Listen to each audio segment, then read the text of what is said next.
அன்பார்ந்த உழவர் பெருமக்களே, அசைவ உணவில் கிடைக்கும் ருசி மற்றும் சத்துக்கள் சைவ உணவில் கிடைக்குமா?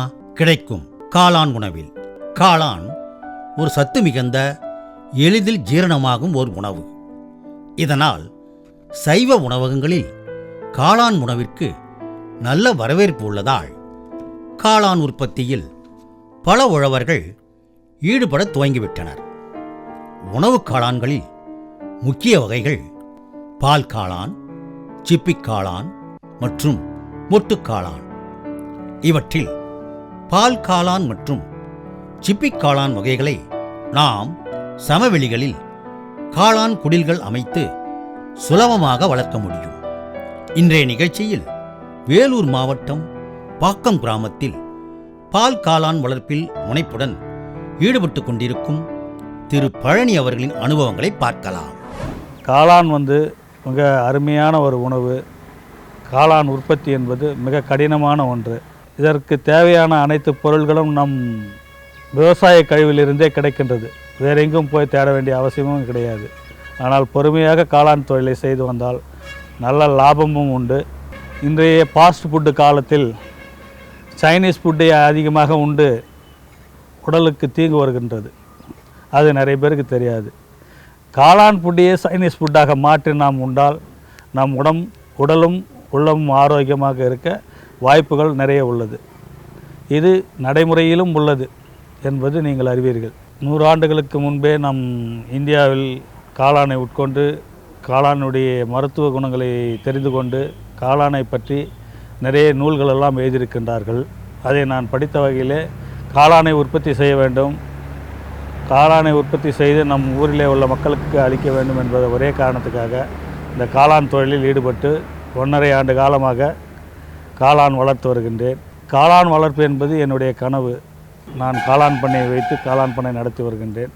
காளான் பண்ணை, காளான் தயாரிப்பு, காளான் வித்து தயாரிப்பு என்பதெல்லாம் ஒரு மிகவும் பொறுமையாகவும் சுத்தமாகவும் செயல்பட வேண்டிய வேலைகள். காளான் உற்பத்தி செய்வதோடு மட்டும் அல்லாமல் அதை விற்பனை செய்து மக்களுக்கு காளானை உட்கொண்டால் என்ன நன்மைகள் என்பதை கூறும் வகையிலே நிறைய சிரமங்கள் உள்ளன. இருப்பினும் நான் அதை 1.5 ஆண்டு காலமாக சிரமப்பட செய்து வருகின்றேன். காளான் உற்பத்தியில் இதுவரை நான் லாபத்தை காணவில்லை.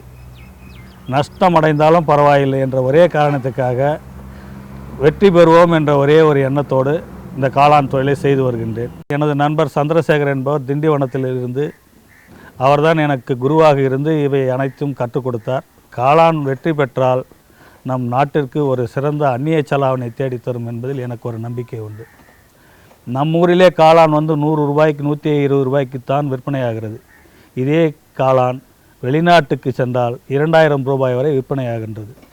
இந்த காளானை நாம் திறம்பட பயிர் செய்து வெளிநாடுகளுக்கு ஏற்றுமதி செய்தாலும் வாழ்க்கையில் முன்னேற வாய்ப்புகள் உள்ளன. காளானை பதப்படுத்தி அதை பவுடராக்கி நீண்ட காலம் வைத்து உணவுடன் சேர்த்து உண்ணலாம்.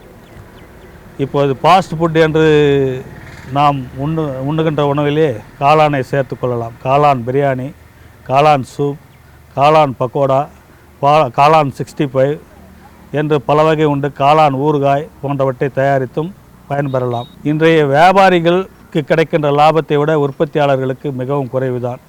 நாங்கள் 30 ரூபாய்க்கு பாக்கெட் கொடுத்தா வியாபாரி 40 ரூபாய்க்கு விற்று லாபத்தை சம்பாதிப்பார். அதுக்காகலாம் நாங்கள் வருத்தப்படுறது கிடையாது. காளான் உற்பத்தி ஆகிறத விற்பனை செய்து மீண்டும் எங்களுடைய தொழிலாளர்களுக்கு வேலை கொடுக்க வேண்டும் என்கின்ற ஒரே நோக்கத்தில் காளான் தொழிலில் ஈடுபட்டு வருகிறோம். காளானுக்கு தேவையான முக்கியமான மூலப்பொருள் வைக்கோல். வைக்கோல் வாங்கும்போது வைக்கோல் பொன்னி நெல் வைக்கோல் 6 மாத காலம் பயிரிட்ட வைக்கோலாக இருந்தால் காளானுக்கு ஏதுவாக இருக்கும். வைக்கோல் வாங்கும்போது புதியதாக அறுவடை செய்து நீண்ட நாட்கள் ஆகாமலும் மழையில் நனையாத வைக்கோலாக வாங்கினால் காளான் உற்பத்தி நன்றாக இருக்கும். காளானுடைய உற்பத்திக்கு தேவையான மூலப்பொருள் முதல் 1ஆம் நம்பர் மூலப்பொருள் வைக்கோல். 2வது விதை. விதை நாம் தயாரிக்க வேண்டுமென்றால் அதற்கு தனியாக லேபரேட்டரி தேவைப்படுகிறது. ஆரம்ப காலத்தில் அவைகளெல்லாம் நம்மால் செய்ய முடியாது. இருப்பினும் விதையை 25 ரூபாய் முதல் 30 ரூபாய் வரை விற்கின்றவர்களிடம் நல்ல விதையாக வாங்கி காளானை பயிரிடலாம். காளானுக்கு தேவையான மற்றொரு மூலப்பொருள் பாலித்தீன் கவர்.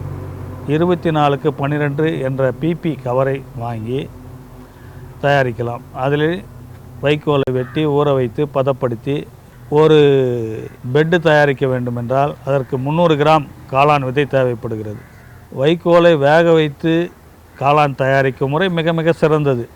எந்த ஒரு விதமான இதுவும் இல்லாமல் நன்றாக காளானை உற்பத்தி செய்யக்கூடிய வகையில் வைக்கோலை துண்டு துண்டாக நறுக்கி தண்ணீரில் ஊற வைத்து 4 மணி நேரம் கழித்து மீண்டும் அதை வேக வைத்து நன்றாக நெல் வேக வைப்பதை போல் வேக வைத்து ஒரு மணி நேரம் வேக வைத்தால் வைக்கோல் சுத்தமாக தொற்று நீக்கம் செய்யப்படும். அந்த வைக்கோலில் நம்ம காளான் தயார் பண்ணால் நல்ல விளைச்சல் கிடைக்கும்.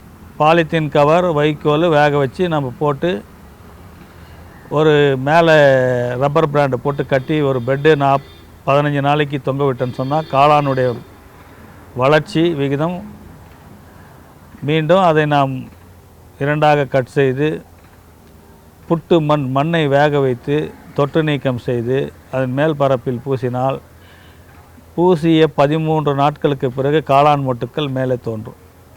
ஒரு பெட்டுக்கு சுமார் 1.5 கிலோ வீதம் காளான் உற்பத்தி செய்யலாம். காளான் உற்பத்தி செய்தால் நல்ல லாபகரமாக இருக்கும். ஒரு பெட்டு தயாரிப்பதற்கு சுமார் 50 ரூபாய் முதல் 60 ரூபாய் வரை ஆகும்.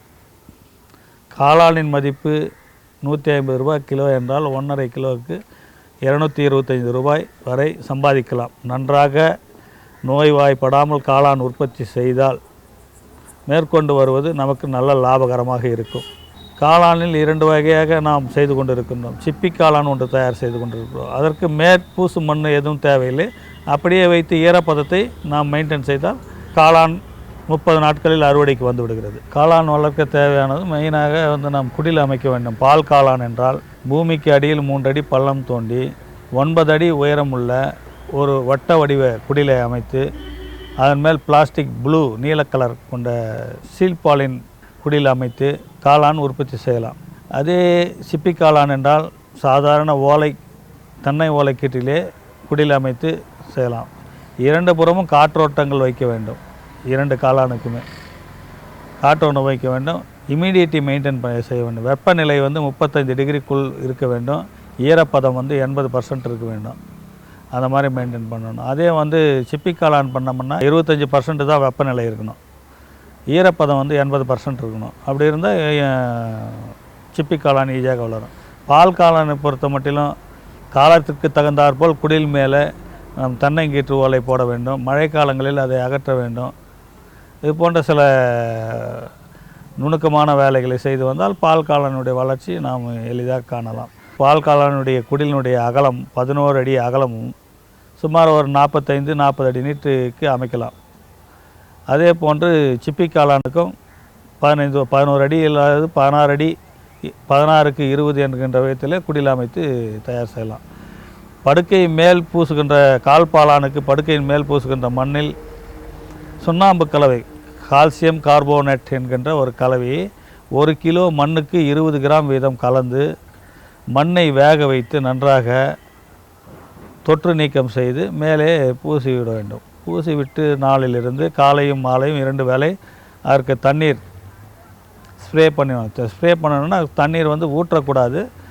பனித்துளி போல் தெளித்து வந்தால் 11 நாட்கள் அல்லது 12 நாட்களில் காளான் மொட்டு விட ஆரம்பிக்கும். முதல் அறுவடை முடிந்து பிறகு சிறிது லேசாக அந்த மண்ணை கீறி விட்டோன்னு சொன்னாக்கா திருப்பி தண்ணி அடிச்சிட்டு வந்தால் ஒரு வாரம் 10 நாள் திருப்பி மொட்டு வச்சு 2வது அறுவடைக்கு தயாராகும். காளான் அறுவடை முடிந்து உள்ளே இருக்கின்ற பெட்டுகளை எல்லாம் அகற்றிய பின்னர் 1 வார காலம் காளான் குடிலை சுத்தம் செய்ய வேண்டும்.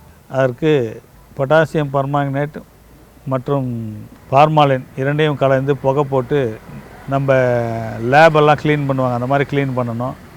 ஒற்றை அடிக்கணும். சுத்தமாக வச்சுட்டு ஒரு 4 நாள் காய வச்சு உள்ள மருந்துகள் எல்லாம் தெளித்து சுத்தப்படுத்தி 1 வாரத்துக்கு பிறகு தான் மீண்டும் காளான் பெட்டை கட் பண்ணி மேற்பூசிட்டு மீண்டும் பயிரிட வேண்டும்.